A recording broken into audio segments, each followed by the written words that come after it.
আজি অনুষ্ঠানটোত এটাই ডাঙৰ কথা জুবিনৰ কাৰণে আমাৰ 200 অধিক কণ্ঠশিল্পী 70 জনৰ অধিক বাদ্যযন্ত্ৰী একেখন আকাশৰ তলত লগ লগাটো বৰ ডাঙৰ কথা হৈছে আৰু বিকজ অফ জুবিন দাৰ গতিকে জুবিনে নাথাকিও কিন্তু থকাতকৈ বেছি কাম কৰিছে যেন মোৰ লাগিছে থকাতকৈও বেছি কাম কৰিছে যেন কাছে কাৰণ এইখিনি একলগ কৰিলে যে ইউনাইটেড হৈ গ'ল সেইটো বহুত ডাঙৰ কথা হ'ল নথকাটো আমাৰ কাৰণে অতিশয় দুখজনক কথা এইটোতো আৰু কেতিয়াও আমি পাহৰিবও নোৱাৰোঁ আৰু জুবিনক মই প্ৰথম 1989 মানৰ পৰাই পাইছিলোঁ তেতিয়া মই ভূপেন্দ্ৰজীৰ ষ্টুডিঅ'ত তেতিয়া জুবিন হোৱাই নাই ডাঙৰ প্ৰথম গীত তেতিয়া পিছপিনে ৰেকৰ্ড কৰে হোৱাই নাই মই গান এইটো শুনিছিলোঁ জোনাক গলা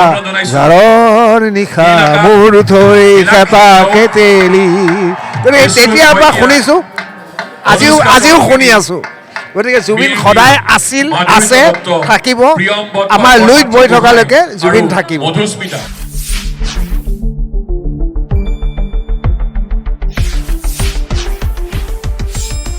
শুদ্ধ আৰু বিস্তৃত বাতৰিৰ বাবে চাই থাকক নিউজ ডেস্ক ৰিপোৰ্ট।